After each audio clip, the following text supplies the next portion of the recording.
ఇక దేవ గదిలో ఉంటే పెద్ద గాలి వీచి చాలా పేపర్లు ఎగురుతూ వస్తాయి. ఓ పేపర్ పట్టుకొని దేవ చూస్తే నీ చావు ముహూర్తం దగ్గరకొస్తుందని రాసి ఉంటుంది. అది చూసిన దేవ కావేరి ఆత్మ పని అని పేపర్ నలిపేసి పడేస్తాడు. అయినా ఇంకా పేపర్లు వస్తూనే ఉంటాయి. మరో పేపర్ చూస్తే నీ గుండె ఆగే టైం దగ్గర పడింది అని ఉంటుంది. దేవ కోపంతో ఏయ్ ఎవరని అరుస్తాడు. ఇంతలో నాగవల్లి వచ్చి ఏంటి బావ ఏమైంది? ఏంటిదంతా అని అడుగుతుంది. డెడ్ మెసేజ్ అని నాగవల్లికి చెప్పి పేపర్ చూపిస్తాడు దేవ. నాగవల్లి చూస్తే అక్షరాలు కనిపించవు. ఏం లేదు కదా బావా అంటే నాకు మాత్రమే కనిపించి నీకు కనిపించడం లేదు అంటే ఖచ్చితంగా ఈ మెసేజ్లు కావేరి ఆత్మే పంపుతుంది. ఇంకా ఆలస్యం చేయకూడదు. వెంటనే భూత వైద్యుడిని పిలిచి కావేరి ఆత్మని బంధించుకోవాలి అని నాగవల్లికి ఏం చేయాలో చెప్తాడు దేవ. ఇక మరోవైపు చిన్ని మ్యాడీకి థ్యాంక్స్ చెప్తుంది. చందు నీకు మంచి ఫ్రెండే కదా, మీ మామయ్య కొడుకు కూడా, అందుకే తీసుకెళ్ళా అని అంటాడు మ్యాడీ.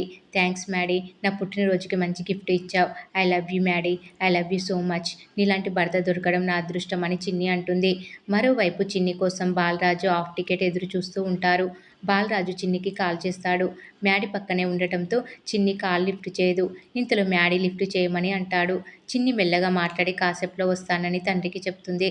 తర్వాత మ్యాడీతో మా ఫ్రెండ్ వాళ్ళ ఇంటికి వెళ్ళాలి, నువ్వు ఇంటికి వెళ్ళిపో అని నేను క్యాబ్ బుక్ చేసుకొని వెళ్తా అని అంటుంది చిన్ని. లేదు నేనే డ్రాప్ చేస్తా అని మ్యాడీ అంటాడు. ఇక నాగవల్లి మ్యాడీకి కాల్ చేసి ఎక్కడున్నావనంటే చిన్ని వాళ్ళ ఫ్రెండ్ ఇంటికి వెళ్తున్నా అని అంటాడు. త్వరగా నువ్వు రా నాన్న, తన్ని వెళ్ళమను అని నాగవల్లి చెప్తుంది. చిన్ని మ్యాడీతో ఏదో అర్జెంటు లేకపోతే అలా చెప్పరు కదా, నువ్వు వెళ్ళు అని పంపించేస్తుంది. తర్వాత బాలరాజు దగ్గరికి వెళ్తుంది చిన్ని.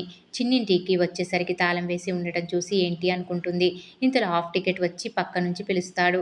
ఇలా ఎందుకు తాళం వేశారు అంటే దేవ మనుషులు చూడకుండా అని అంటాడు హాఫ్ టికెట్. చిన్నికి బాలరాజు పుట్టినరోజు శుభాకాంక్షలు చెప్తే చిన్ని తండ్రి ఆశీర్వాదం తీసుకుంటుంది.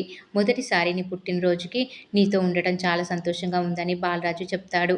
ఇక చిన్ని తండ్రి తెచ్చిన కేక్ కట్ చేసి పుట్టినరోజు వేడుకలు జరుపుకుంటుంది. చిన్ని కోసం పాయసం చేసి హాఫ్ టికెట్ తీసుకొస్తాడు. అందరూ హ్యాపీగా పాయసం తింటూ ఉంటారు. మ్యాడీలో మార్పు మొదలైంది నాన్న అని చిన్ని తండ్రితో తన సంతోషం పంచుకుంటుంది. మ్యాడీ గదిలో కృష్ణుడి విగ్రహం చూస్తూ ఉంటాడు. చిన్ని వచ్చి మ్యాడీ పక్కనే నిల్చుంటుంది. ఇంతలో నెమలి పింఛం పడిపోతుంటే ఇద్దరు ఒకేసారి పట్టుకుంటారు. ఈ నెమలి పింఛానికి మనకి ఏదో సంబంధం ఉంది అనుకుంటూ ఉంటారు. నీ జీవితంలోకి నేను వచ్చినందుకు సంతోషంగా ఉన్న పరిస్థితుల వల్ల బాధగా ఉందని చిన్ని అంటే పరిస్థితులు ఎప్పుడూ ఒకేలా ఉండవు కదా అని మ్యాడీ అంటాడు.